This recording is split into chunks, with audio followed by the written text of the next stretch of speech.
Magsipo lang po ang lahat. Isang mapagpalang hapon sa ating lahat. Ano ba tong microphone na ito? Sa bagay, kung naabot si Vice Mayor Dodot, siguradong abot din po ako nito. Maraming salamat po sa introduction, Vice Mayor Dodot. Siyempre sa ating butihing Congressman Roman, sa ating mga konsehal, hindi ko na po kayo isa-isahin na. Sa ating mga kasama mula sa national government agencies, huwag po kayong magtampo, hindi ko na rin po kayo babanggitin ng isa-isa para hindi na po masyado. Titingnan ko po, nasa 2 pahina yung pagbati lang, kaya i-skip ko na muna yung pagbati sa ating mga espesyal na bisita. Pero hayaan nyo pong pasalamatan ko kayo sa pagpunta dito ngayong hapon na ito, sa inyong oras, sa inyong panahon. Maraming salamat din po sa ating mga kasama, sa ating paglilingkod sa ating mga barangay, sa ating mga punong barangay, kagawad, staff, sa ating civil society organizations, ang ating mga mapanlahok na CSOs,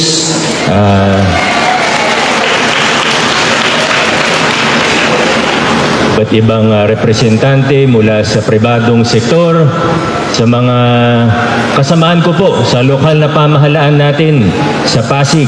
Maaaring may mga hindi ako nabanggit pa.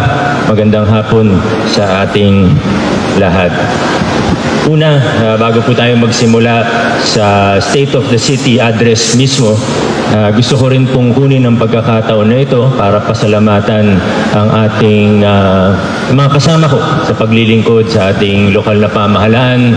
Una, ang ating representative to the Lone District of Pasig. Tagal na rin po kami magkasama, pero bukod sa pagsasama namin, ay makikita naman natin na talagang nagtatrabaho. Hindi na natin kailangan magbanggit ng pangalan, pero hindi naman sikreto na maraming congressman sa buong Pilipinas na hindi mo mahagilap sa session hall ng Batasan. Pero ang congressman po natin ay hindi lang basta magaling, masipag, mahusay, kundi napaka-produktibo. Makikita natin yung mga batas na sinusulong niya na pinakikinabangan, hindi lang dito sa lungsod ng Pasig, kundi sa buong Pilipinas, lalo na pagdating sa larangan ng edukasyon. Congressman Roman Romulo, thank you for everything that you are doing for our city and the country. Sa ating kasama sa LGU mismo, ang ating sanggunian panlungsod, wala pa kayong 1.5 taon sa panunungkulan. Vice Mayor po natin, karamihan sa mga konsyal pa po natin ay unang termino pa lamang.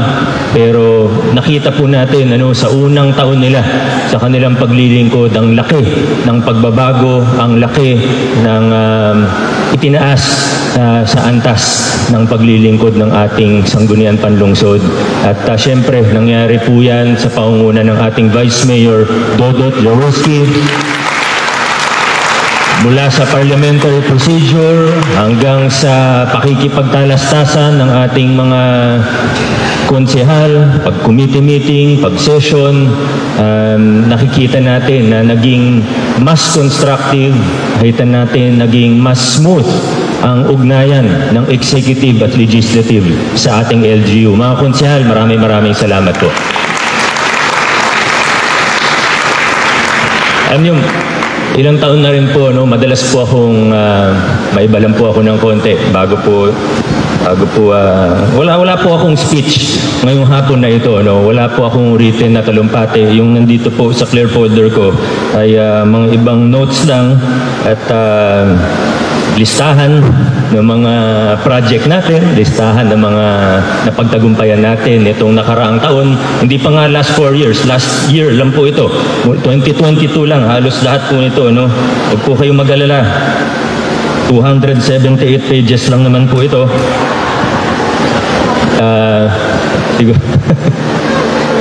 Pero bago ako pumunta dito mismo, mabilis 12 pages lang to. At bullets pa, kaya hindi naman ganun kahaba. Madalas may mga nagtatanong sa akin, Biko, Mayor, ba't ganyan ka maglakad? Minsan umiika-ika, minsan parang may masakit daw, parang di daw diretso maglakad minsan. Minsan okay naman, siguro depende sa panahon. Pag malamig, mas mahirap maglakad ng konti. Hindi ko naman po ginagaya si Tita Cory, pero hindi ko po ginagaya. Ang totoo po niya, noong 2017, naoperahan po ako sa tuhod. Bilateral knee arthroscopy po yung ginawa sa akin. Ibig sabihin, sabay po ginawa yung dalawang tuhod.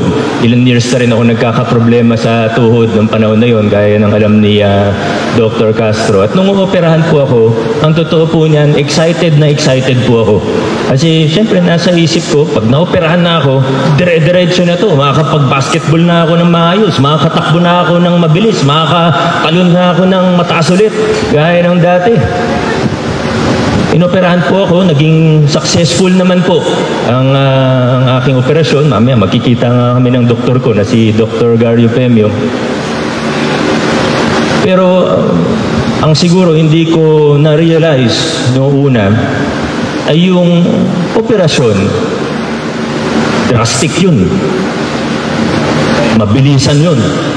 Yun yung unang bahagi ng road to knee recovery. Meron pa palang pangalawang yugto yun, na yun yung knee strengthening, na kailangan ko pala mag-stretching araw-araw, kailangan ko mag-gym ng 3 times a week, at noong una, nasimulan ko po yun. Mga 3 buwan, napakasipag ko, araw-araw may ginagawa ako para sa knee rehab, nagte-therapy po ako araw-araw, pumupunta ako sa doktor ko regularly. Sa kasamaang palad ay medyo na-distract tayo ng konti. Tumakbo ko para mayor noong 2018. Hindi ko na ituloy yung therapy, yung rehab ko. At yung nangyari po sa tuhod ko, at ganoon naman po kahit sino, magka-operasyon, mag-rehab, magte-therapy, ganoon po talaga. May first phase, yan yung mabilisan.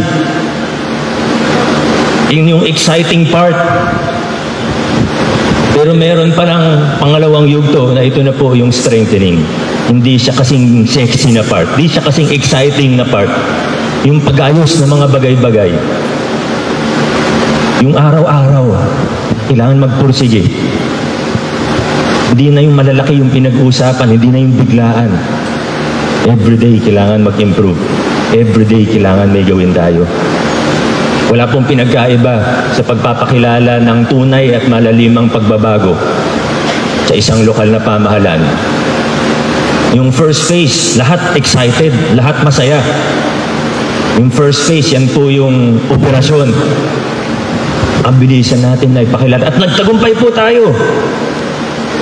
Yung first phase, 2019, binasag natin yung mga lumang kalakaran.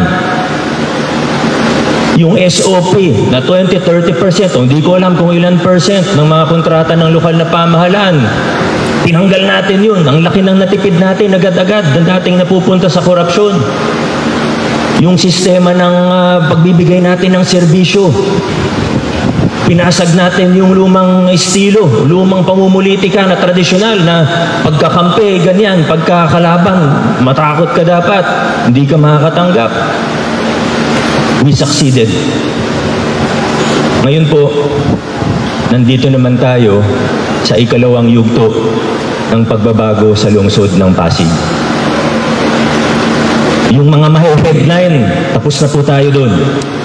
Yung mga pwede nating isigaw at ganun. Tuloy-tuloy pa rin po. Hindi naman po natatapos yan.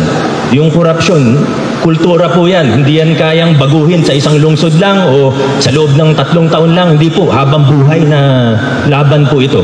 Hindi matatapos yan. Tuloy-tuloy. 90%, 95% masasabi natin, okay, good. Nagawa natin sa Pasig. Kung may korupsyon man nangyayari pa, maliliit na lang. Hinahabol pa rin natin. Pero wala na yung malalaki.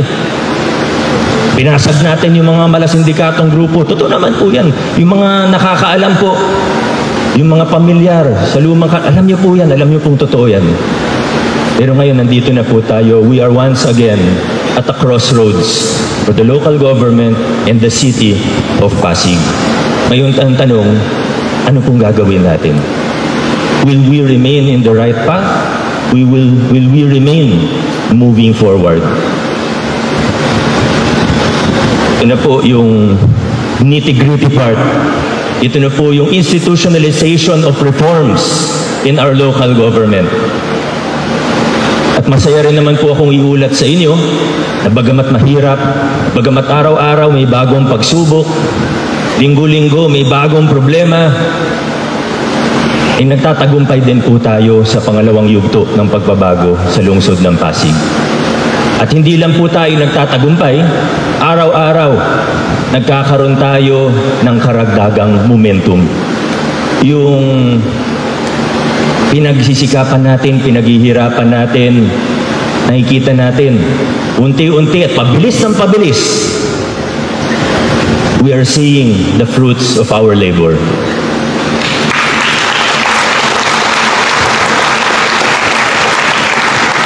Ngunit, ayun nga po, kung successful sa phase 1, successful ang umpisa ng phase 2, ang totoo po niyan, gaya ng pag-opera sa tuhod ko, pag successful ang phase 1 mo, marami ka rin ma-expose. At yung pinag-uusapan natin, hindi lang yung korupsyon, hindi lang yung malalaking bagay, na-expose yung mga weakness ng ating mga institusyon, na-expose yung kakulangan ng ating mga proseso, ng mga mekanismo sa ating lokal na pamahalaan. At maganda po yan. Yan naman po ang lagi kong pinapaalala din sa mga staff natin na pag may nakikita tayong mali, maganda po yun. Hindi po yun dapat ikinalulungkot. Kasi pag nakita natin na may mali, pwede na po siyang ayusin ngayon. Pag hindi natin nakita, hindi natin pwede ayusin. Yan po ang framework natin moving forward. At yung report ko, pasadahan ko lang po ito. Mas importante po, para sa akin, mas importante na nakukuha natin, nagkakaisa tayo, we are all on the same page when it comes to, ika nga, yung theory of change natin, yung framework natin sa pagsulong, sa pagbabago. Marami na tayong ginawa sa lungsod ng Pasig. Mula sa politika hanggang sa paggugobyerno, marami na tayong nagawa dito na noon sinasabi ng mga tao ay imposible. Maraming sinasabi na imposible pero napagtagumpayan natin. Ganun pa rin po ang gagawin natin sa susunod na mga taon. So ang framework po natin, phase 1, pakilala ng pagbabago, yung mabibigat, yung radikal, yung ginawa po natin noong 2019. May makikita kang weakness, may makikita kang kailangan ayusin para institutionalize. We institutionalize, we build, we make it stronger. We build upon what we've started. We go through the process again, and we will see the fruits. Ngayon, magbanggit na po tayo ng mga konkretong halimbawa. Ano ba itong mga bagay na ito? Nakita natin, sinimulan natin, nakita natin kung anong kailangan ayusin, in-improve natin. Simulan po natin sa kalusugang pangkalahatan ng ating serbisyo para sa kalusugan tungo sa universal healthcare sa ating mahal na lungsod. Nabanggit po kanina ni Vice Mayor Dodot ang conversion natin sa isa nating ospital. Dalawa naman po ang problema pagdating sa serbisyong pangkalusugan. Yung sa dulo, yung pag may sakit ka na, pag kailangan mo mag-ER at puno yung ER, yun po yung una. Yan po yung agarang kailangan natin tugunan na sa totoo, problema po yan. Hindi lang naman sa Pasig, pag puno ang ospital sa ibang lungsod, napupuno rin yung sa atin. Ganun po talaga. Hindi naman natin pwede sabihin na, Pasig lang tayo. So yun po yung una. Yung pangalawa, kailangan paigtingin natin yung primary or preventive healthcare. Kaya naman, hindi naman mahirap ang pagpapatupad universal healthcare. Pero yung pinaka-basic, nauunawaan naman po siguro ng lahat, lalo na po ng mga eksperto natin sa larangan ng medisina. So, tinitingnan po natin lahat from A to Z. Pag nagpe-present po sa akin si Dr. Panaligan ng milestones natin sa universal healthcare, hindi ko po isa-isahin kasi hindi ko alam, nasa 1,000 indicators yata yun o hindi lang 1,000 indicators. Napakarami po, napakahirap po ng universal healthcare. Pagdating sa kapasidad ng ating mga ospital, na yan yung nakita natin isa sa malaking challenge para sa atin dahil aminin natin, napupuno po talaga ang ER. Sapat, nagkukulang po talaga yung mga medical professionals natin, lalo na mga nurse. Dahil gusto natin i-expand ang kakayahan natin, gusto nating taasan pa ang kapasidad, bagamat medyo controversial nung umpisa at nung panukala pa lang po ito. Pero ngayon po, naipasa na ng ating sangguniang panlungsod. Yung mga plano ay naisumite na rin natin sa Department of Health para sa kanilang final approval. Nakalaan na rin po yung pondo para rito. Nakahanda na rin yung mga medical professionals natin, buong team para sa transition ng committee.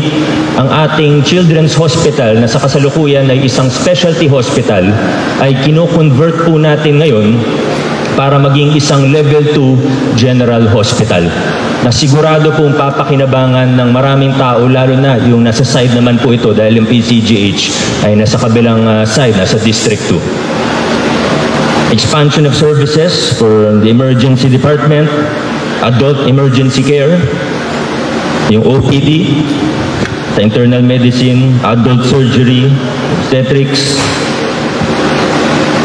ibang mga specialties, hindi ko po isa-isahin, respiratory unit, yan po yung mga maidadagdag natin na hindi po natin pwede gawin ngayon dahil isa po siyang specialty children's hospital. Hindi po mawawala yung pedya, pero sa gagawin po natin dito sa ating PCCH ay siguradong tataas ang kapasidad natin bilang isang lungsod para sa treatment. Sigurado rin po yung mga perennial problems natin gaya ng sobrang punong ER ay kahit papano makakatulong po ito, kahit papano mababawasan yung mga challenge po natin para rito. Universal healthcare, sa totoo, Doc P, ang dami nating pwedeng banggitin, dami nating pwedeng sabihin. Yung pag-ayos natin ng proseso dun sa infrastructure din natin, gaya ng sa Kanyugan Health Center na hindi man sobrang laking project ay patotoo dun sa pagbabago natin ng proseso na dati kasi ipapatayo yung building, ipapakita sa end user, in this case, the City Health Department, yun pala ang daming kailangan na wala doon. Ngayon po, binago natin yun. Pagpapagawa pa lang ng program of work, kinukonsulta na yung end user, kaya mas nagiging responsibo. Hindi pa rin siya preperto. May mga nakita pa rin kami, engineer na kailangan natin ayusin sa health center natin. Pero yung proseso nandyan na. Nakita natin, nagkaroon tayo ng unang health center sa lungsod ng Pasig na pasado sa DOH standards. First in Pasig City. Nung nakaraang SOCA, inag-uusapan pa lang natin yung Mega Dialysis Center, kakapirma lang po namin at nung panahon na yon last year, nakatapos lang ng construction sa building. Ngayon po, masaya po akong i-report sa functional and operational na po. Ito po, nasa lungsod ng Pasig, isa pong PPP, na first PPP din po natin sa ating lungsod. 79 machines po ito at ito po ang second largest operational dialysis facility in the whole country. Sa buong Pilipinas, pangalawa po ito sa pinakamalaki. Yung programa natin para sa electronic medical records, kasama ang DBP Data Center, yung Integrated Non-Communicable Disease Reporting System natin na na-develop kasama ng Ateneo de Manila University. Gusto natin seamless yung public primary care provider network natin para pag may referral from one health center papunta sa susunod na barangay health center, seamless, swabe lang po, hindi kailangan na doon ka habang buhay, kahit nakalipat ka na ng barangay, doon ka pa rin kailangan magpatingin. Yun yung nangyayari po rate. May mga partnerships tayo sa iba't ibang private institutions and even government institutions gaya ng Arellano University, RMC, University of Makati, Ateneo School of Medicine, PLP of course, para ma-augment yung kakulangan natin or shortage sa healthcare professionals. Meron tayong partnership kasama ng gobyerno ng United Kingdom na nakabisita po yung dalawa sa doktor natin doon para sa non-communicable disease multi-program local mapping tool na Kung nakita po ng iba, baka yung ibang taga-barangay, nakita po dati, yung mga ledger nun, yung mga papel nun, talagang yung buong mesa na yan, punong-puno ng mga papel, ng ledger natin. Pero sa ngayon po, ay na-digitize na po natin, daang-daang libong records ay na-digitize po natin. Doon po tayo patungo sa ating serbisyong pangkalusugan. Marami pa hindi ko nababanggitin. Alam din naman po siguro ng marami yan. Ikalawa, pabahay para sa mapandahok at maunlad na pamayanan. Ito yung magandang halimbawa doon sa sinasabi natin na phase 1, phase 2 ng pagpapakilala ng pagbabago. Karanasan ng Pasig, alam naman natin yun, narinig nyo na rin po mula sa akin yung mga gusto nating itama. Halimbawa na lang po, pag may kailangan gawin na relokasyon, dapat maayos muna yung lilipatan. Hanggat kaya, in-city lang po tayo. Yan po ang pinaglaban ng marami din sa mga CSOs po natin. Ang relocation natin, kung kailangan talaga, nasa danger zone talaga, ay in-city po natin gawin. Hindi lang in-city, dapat may kuryente, may tubig, malapit sa paaralan, peace and order, at lahat pa po ng mga basic services ay dapat nandun na. Through the combined efforts of our various offices sa pangunguna ng PUSO or Urban Settlements Office, medyo bago rin po yung opisina, kasama ang Land Management and Recovery Office, marami po tayong landmark projects, marami po tayong landmark occasions sa ating programa sa bahay. Yung mga building, hindi pa po tayo nakakapagpatayo. Although meron pong dalawa na nakasalang po sa design and build. Ito po yung sa Rosario floodway. Una po, yung dapat people's plan po yun, pero sasaluhin na po natin, tayo na po ang magpapagawa, yung construction po. Yung pangalawa naman po ay yung sa Santolan, yung sa may ilog na matatamaan ng DPWH revetment wall. Sinabi natin sa DPWH, hindi pwede magsimula ang project hanggat hindi nakakalipat ng maayos ang ating mga kasama sa Barangay Santolan.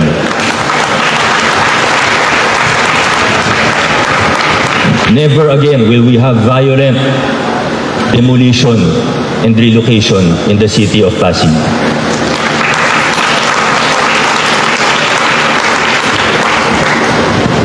Sabi ko po, landmark, marami po sa nagagawa natin ngayon. 3 dekada, 4 na dekada, meron pa nga 5 hanggang 6 na dekada nang nakapending, nakatenga. Hindi ko alam kung baka nakakaligtaan lang, pero may mga ibang pagkakataon na parang pinag-away-away pa yung mga tao para lang hindi matuloy. Some of our notable accomplishments in the field of housing, pabahay, palupa, yung land for the landless sa Barangay Palatio, higit 3 dekada po yun. Na-award na po sa mga taga roon ang lupang kinatatayuan ng mga bahay nila. So 160 po yun. Ang pinakamalaki sa Barangay Kalawaan, sa Ismar, ang pinag-uusapan po natin dito ay 24,000 square meters na dekada-dekada pong in limbo. Hindi nila alam kung ano nangyayari. Ngayon po, nagawa natin ang paraan, binili na lang po, binili na po. Pinagkaisa natin ang samahan.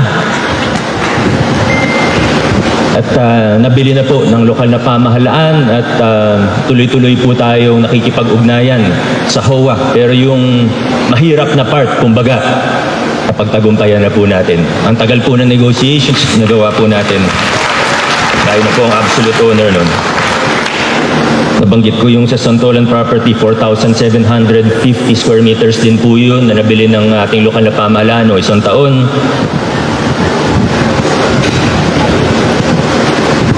Yung sa Big Bear, mula Farmers Avenue hanggang sa dulo, sa Malinaw.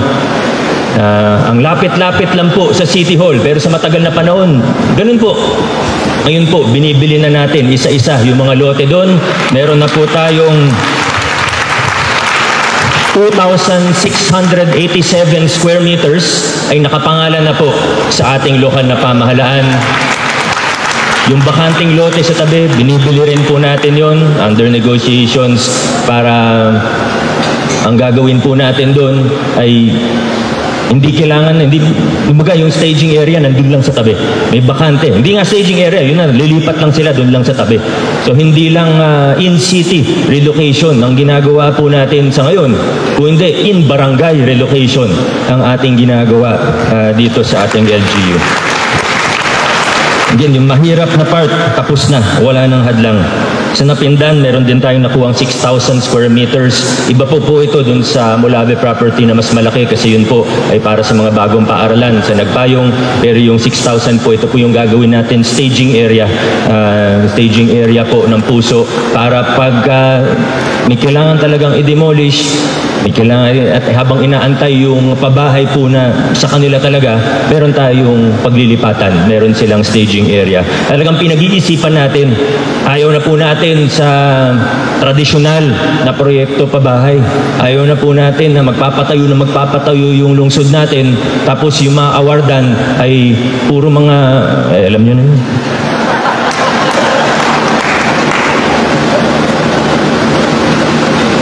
Hindi po strictly related sa pabahay pero related pa rin po sa lupa. Sa LMRO po natin, yung payment of just compensation, tuloy-tuloy po tayo.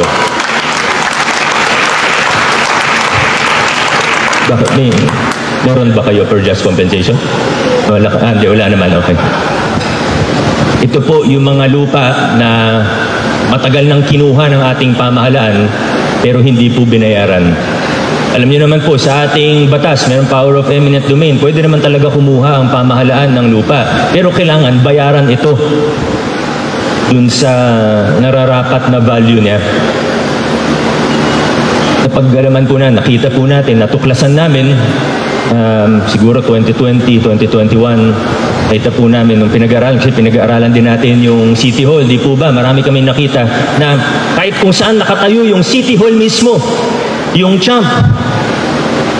Bukod pa doon, yung mga major highways po, may major avenues natin. Mula sa Louis Street hanggang Caroncio Avenue, hanggang Eusebio Avenue.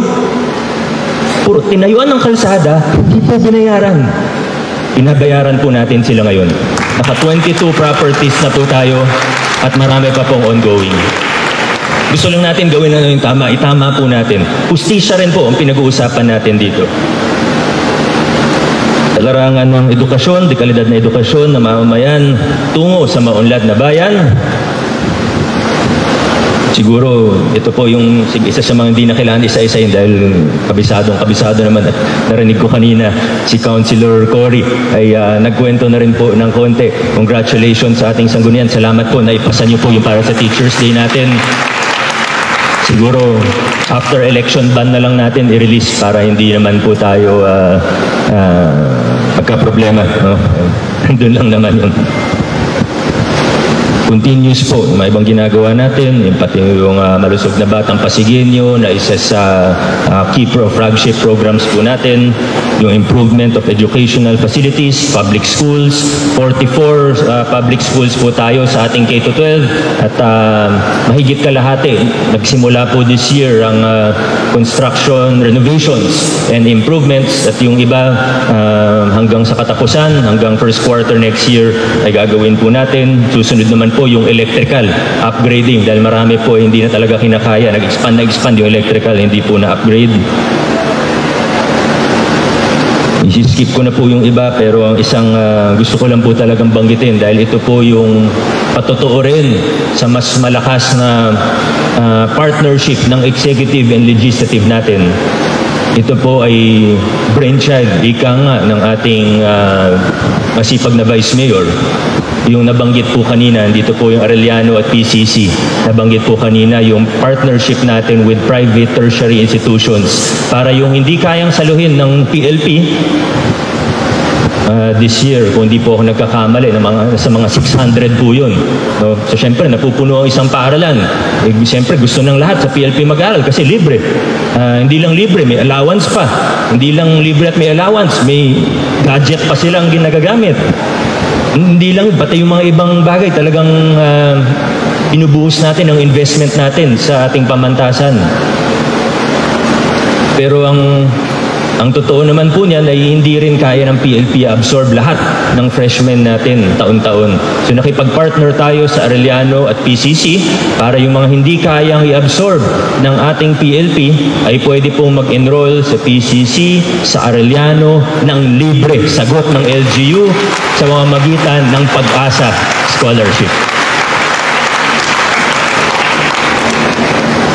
At tuloy-tuloy rin naman po, nag-i-expand ang scholarship program natin. This year, ang target number of scholars natin under the Pasig City Scholarship Program ay nasa humigit kumulang 25,000. Marami tayong produkto. Gaya na lang po ng ating nung nakaraang mechanical engineer licensure examination, yung top 1 ay nanggaling sa hanay ng mga scholar natin, si Engineer Reynel Villanueva Sanchez. Meron din tayong nag-number 6 sa MedTech licensure exam, si Francis Isaac Estrada. Meron din tayong pasok sa top 10 sa mechanical engineers din, licensure examination na si James Nuval. Ito yung mga produkto ng ating hindi gastos ang nakalaan para sa scholarship, kundi investment sa susunod na henerasyon po.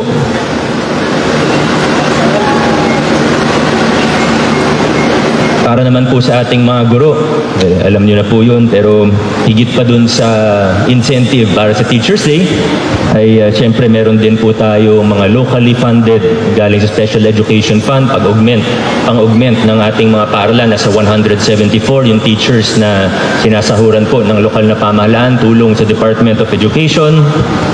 Bukod sa monthly allowances, annual physical exams, siguro pwede nating ilapit kasi alam ko may mga private institutions din po dito. At least yung teacher sa K-12, baka pwedeng pag-aralan po ng ating Sangguniang Panlungsod kung pwede po natin sila isama sa annual physical exam ng mga public school teachers, bukod dun sa mga iba pang incentives natin. Basta pwede, gagawin po natin. TechVoc, PCIST natin, yung graduation or certification natin ngayong Oktubre, nasa 6,000 mag-aaral po yan, 6,000 magsisipagtapos mula sa PCIST. Yung sa out-of-school youth program natin, pinalalakas po natin. Ganon din naman po yung educational institutions, PCIST, nakikipag-partner tayo sa mga private employers para sigurado po na may mapupuntahan sila pagka-graduate o pag nakapagtapos sila. Kaya yung peso natin ay susi rin po para rito. Establishment of the Job Placement Office to link our PLP graduates. Mga private scholarships din po, gaya nung sa Hyundai. We are institutionalizing our sports program. Sa totoo, maganda-ganda po yung performance natin nationally pagdating sa mga kabataang atleta dito sa Pasig.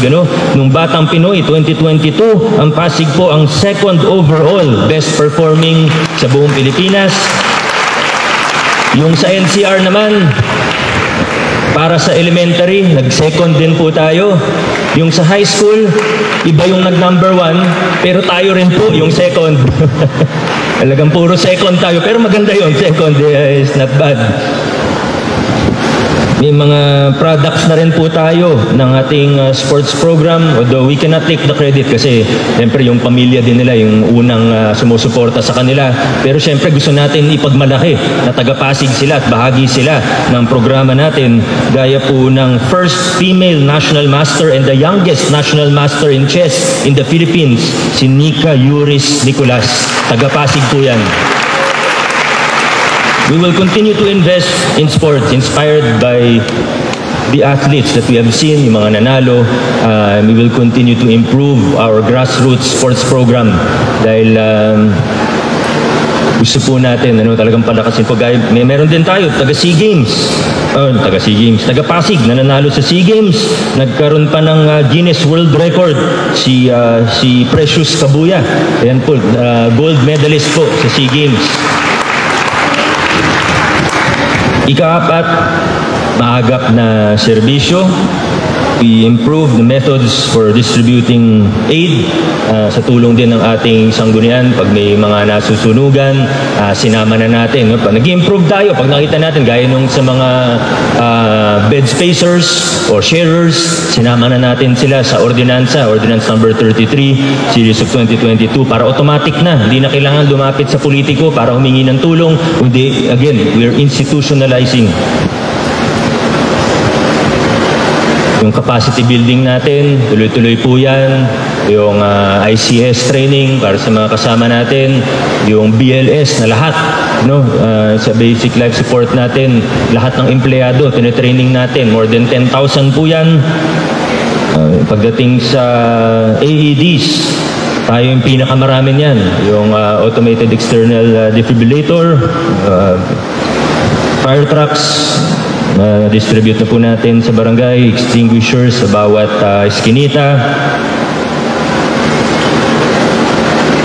Ang isang siguro point of concern ng marami sa atin na nakita natin yung SWAMO ay talagang nagtatrabaho at nasusolusyonan po unti-unti, at we are moving towards garbage collection by administration in the city of Pasig. Ibig sabihin, dapat wala nang contractor, tayo na po. At yung pilot site po natin dyan ay wala na pong iba kundi ang pinakamalaking barangay sa lungsod ng Pasig, Barangay Pinagbuhatan. At pag kinukumpara namin, yung Pinagbuhatan, yung collection doon, collection sa ibang lugar, nakikita natin na maganda yung performance ng collection by administration natin. Ibig sabihin, pwede natin ngayon, lalo na sa 2024, i-scale up pa natin. Bumibili tayo, unti-unti, pinapalaki natin yung fleet natin ng garbage trucks para hindi na tayo aasa sa serbisyo ng pribado. Tayo na po ang kukolekta ng sarili nating basura. Siyempre, yung segregation, recycling, yung circular economy natin, lahat yan kasama po sa pinagpaplanuhan at ginagawa. Sa totoo, yung circular economy hub po natin ay pinapatayo na po. Marami pa po tayong efforts patungkol po rito. Peace and order, making our communities more safe, more secure. To ensure quicker response time during natural calamities, our LGU has started the Community-Based Volunteers for Education Management Program. Ito, baka mainip po kayo kung babasahin ko po lahat ito, kaya siguro i-flash na lang sa screen ng mabilis para hindi na po mainip yung mga bisita natin. Siyempre, yung suporta natin sa ating mga national government agencies, gaya ng ating kapulisan. Ito po, si General Asuete, si Colonel Sacro, nandito po kasama natin, mga idol po natin yan. Nakita natin talagang ang ganda ng serbisyo.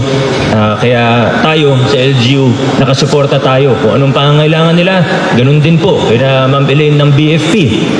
Nandito po ba? At lahat ng mga agencies, BJMP, talagang nakasuporta po tayo, mga agencies patungkol sa peace and order. At titingnan natin, siyempre kung ikaw mismo yung na-hold up, feeling mo talagang hindi safe. Pero pag tiningnan natin yung numbers ng pangkabuuan, paganda ng paganda po, yung numero, yung bilang ng mga crime incidents, yung numbers related to our index crimes, pababa po ng pababayan. Kaya maraming salamat po sa inyo. Nakasuporta lang po kami sa inyo.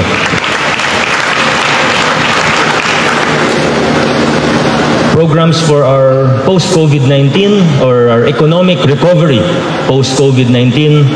Nakakatuwa po dahil masasabi natin na talagang nakabangon na tayo. At hindi lang nakabangon, hindi lang nakabawi, kundi nahigitan na natin kung nasan tayo bago magsimula ang pandemya noong February or March in 2020.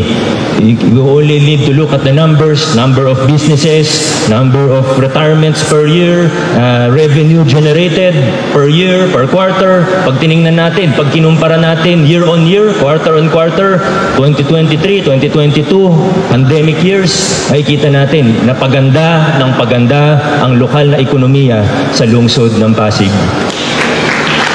At iba't ibang efforts natin, gaya ng tapat loan na nakita natin. Alam mo, nakakatuwa yung tapat loan natin. Hindi ko na po tatanungin kung may beneficiaryo dito.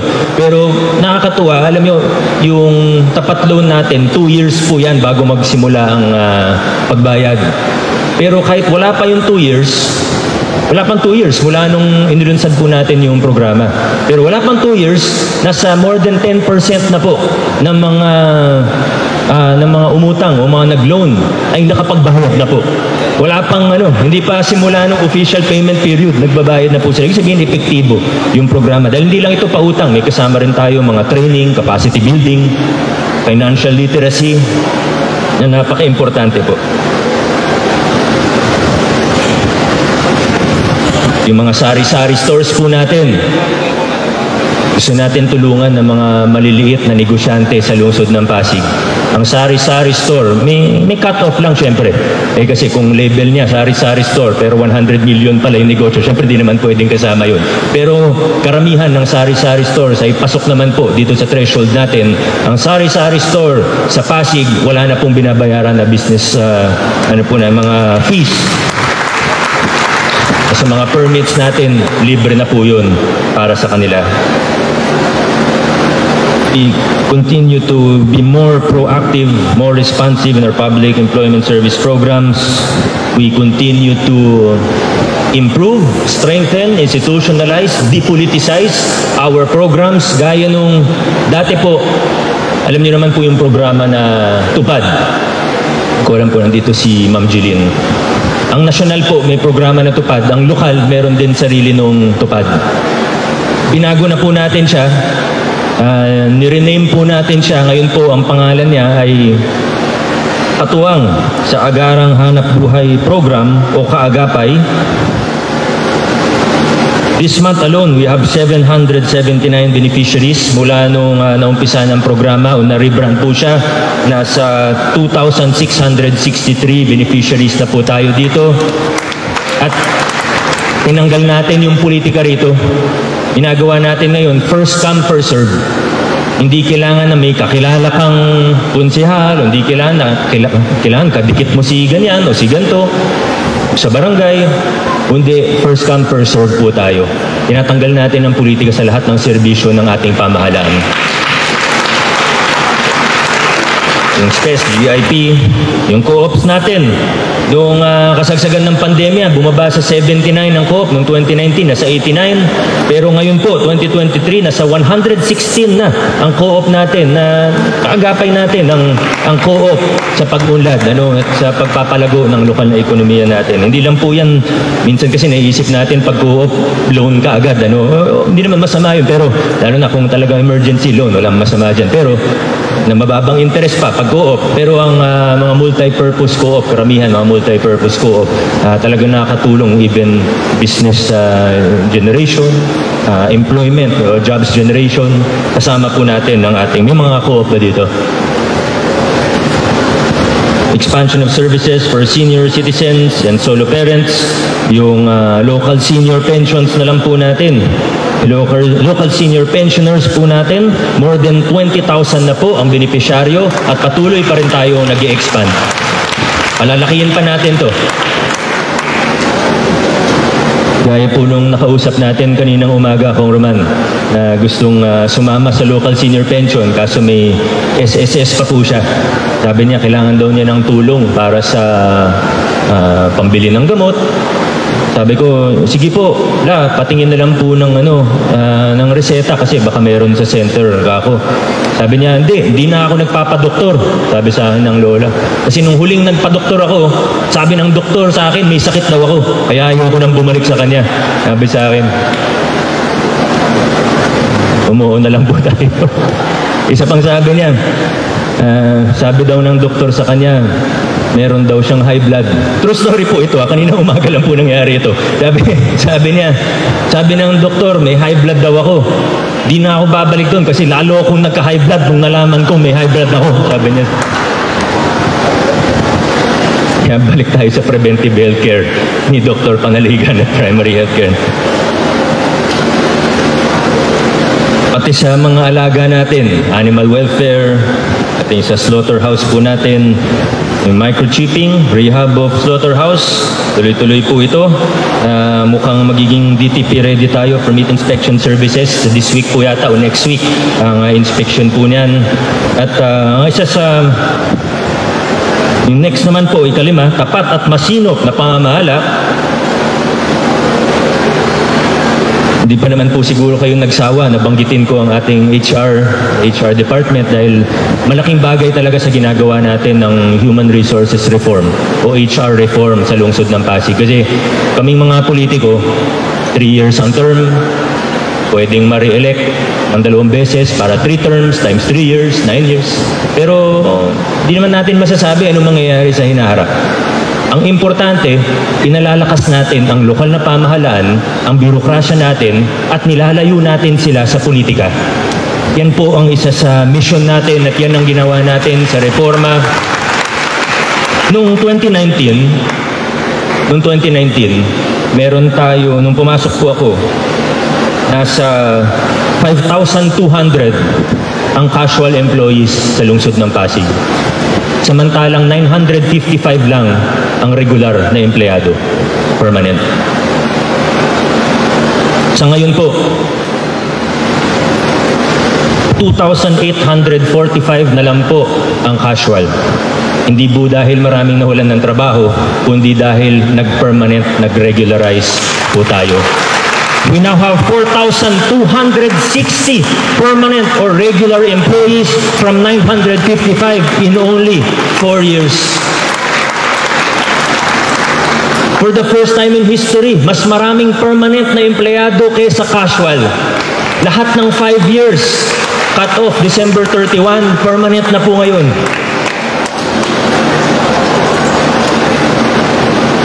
Meron ba ditong nakasama sa pagpa-permanent natin?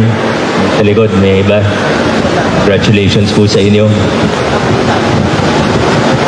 At hindi lang po yung pagpa-permanent, yan lang po yung pinaka-exciting o pinaka-napapansin.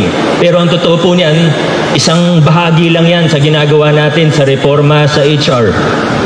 Noong, kailan ba yun? Kamakailan lang, inaward po tayo ng Civil Service Commission, ayan po yung larawan, ng Prime HRM Bronze Award. Yan po ay level 2, maturity na po tayo pagdating sa 4 na HRM areas or Human Resources Management areas. Ang kasama po dito, yung 4 po, yung una, recruitment, selection, ano yung P? Kalimutan ko. Ano?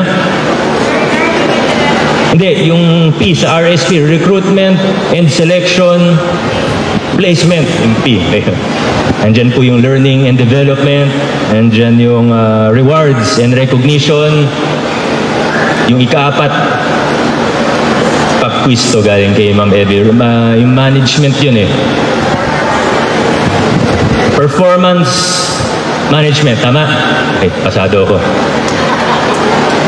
Yan po yung 4 na bahagi ng HR reform po natin. So hindi ko na isa-isa yung lahat ng ginagawa natin dun sa 4 na fields of HR na yun or subfields. Pero para po sa kaalaman ng lahat, alam ko ito yung even sa mga bagay na parang hindi naman siya masyadong exciting eh. Ano naman ngayon kung maturity level 2 tayo, parang di naman yun masyadong napag-uusapan. Hindi nga nabalita yan.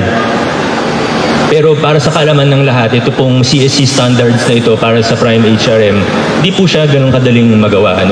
At sa kasalukuyan po, tayo lamang sa dami ng LGU sa buong Pilipinas, 4 pa lang po tayo na nakapag-level 2. At kasama ang lahat ng government agencies, lahat ng government offices sa buong Pilipinas, tayo po ang pinakamalaki na nakapag-level 2 dito sa Prime HRM.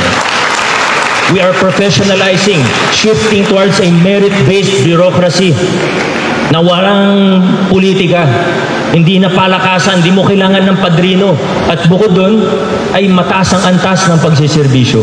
Para ano man ang mangyari sa politiko, dire-diretso ang serbisyo ng ating lokal na pamahalaan. Pagdating sa revenue generation ng ating BPLD, marami din tayong pinapakilalang pagbabago. makikita naman po natin na may iba siguro, taga doon po kayo sa barangay kung saan nagtayo po tayo ng bagong mga annex at nag-i-expand tayo. Hindi lang tayo nagtatayo ng annex ng ating City Hall, kung hindi dinadagdagan din natin yung mga services. So sa ating mga annex, business tax, pwede magbayad doon. At ngayon naman po, pati RPT, o Real Property Tax, ay pwede na rin po doon. Nauna po nating pinatayo ang Ayala, Annex 1 sa Ayala the 30th. Sakop po nito yung Ortigas Center, San Antonio, Ugong, Kapitolyo, Bagong Ilog, hanggang Pineda. Yung Annex 2 naman po natin, ito po ay sa Robinsons Metro East. Mas kumbinyente, aircon, maayos parking, madaling puntahan. Kadikit pa nga yan ng MRT. Ito naman po, ang sakop po niyan ay siyempre De La Paz, nandun siya sa Barangay De La Paz. Santa Lucia, Santolan, may isa pa, Manggahan. Inilalapit natin ang serbisyo sa tao. At saya rin po akong i-report sa inyo na maganda yung performance natin pagdating sa revenue generation. 2022, 13.3 billion ang collected po natin mula sa target na nasa 10 billion lang. Or 126% ang ating collection efficiency. Hindi po natin inasahan to.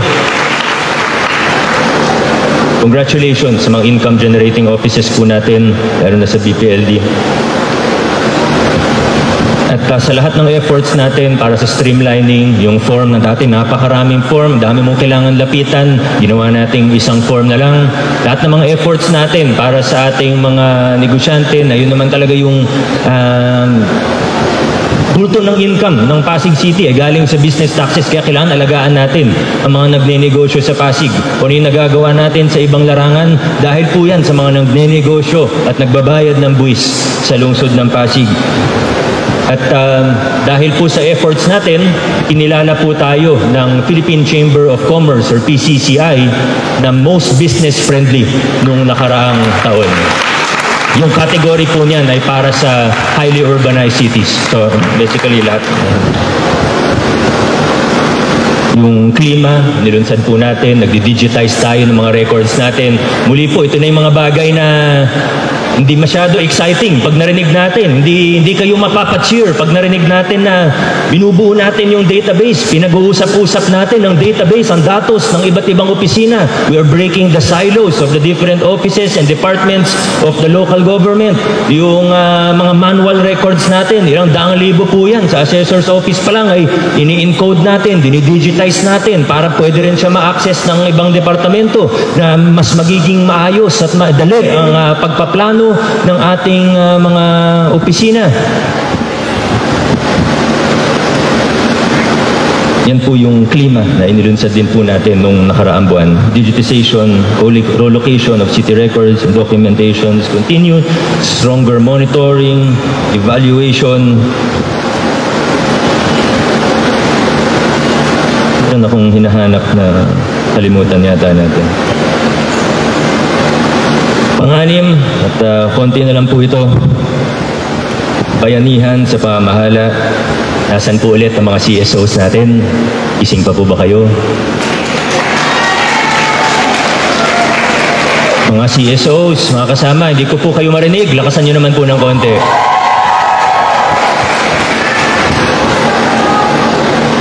Yung accreditation of CSOs, yung tamang proseso, hanggang sa selection ng CSOs, eleksyon nila sa... Sila nagbubutuhan para maging membro ng local special bodies natin. First time po yan ginawa noong 2019. Matagal lang nasa batas yan, pero first time nagawa noong 2019. Noong una, ilan lang yung sumali. Noong 2019, hindi pa natin masyado alam ano ba yan. Akala nung iba, kailangan magpa-accredit ako para makapag-solicit ako sa LGU. Pero ngayon, nakikita na po ng ating mga kasamang CSOs na gusto natin na kasama po natin sila. Gusto natin na miyembro sila.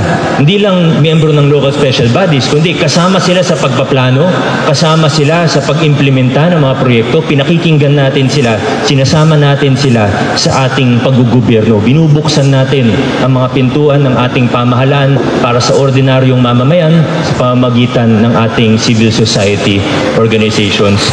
Sa ngayon po, dati mga 100 plus lang sila. Ngayon, nasa 635 na ang CSOs na accredited ng ating Sangguniang Panlungsod. At functional po sila.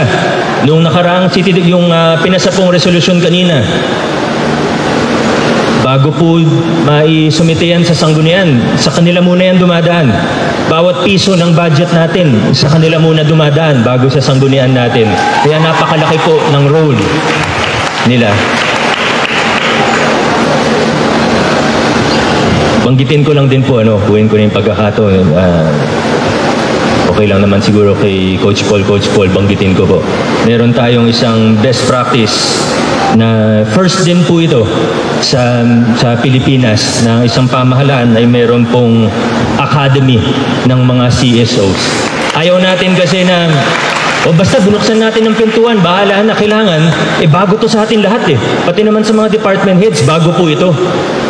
Hindi pa tayo ganun kasanay sa people's participation in governance, kaya kailangan may capacity building din tayo. Meron tayo kasama ng DILG, ng RTU, at ngayon pati ng PLP, CSO Academy of Pasig po.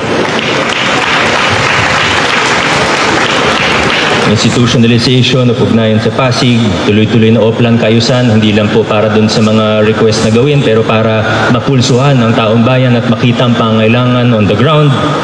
Community feedback na kuha po natin sa pag-o-okay or Oplan Kayusan po natin. Pangpito, infrastrukturang tumutugon sa pangailangan ng pamayanan. Yung street lighting natin, ng LED street light sa pangunguna ng engineering departments.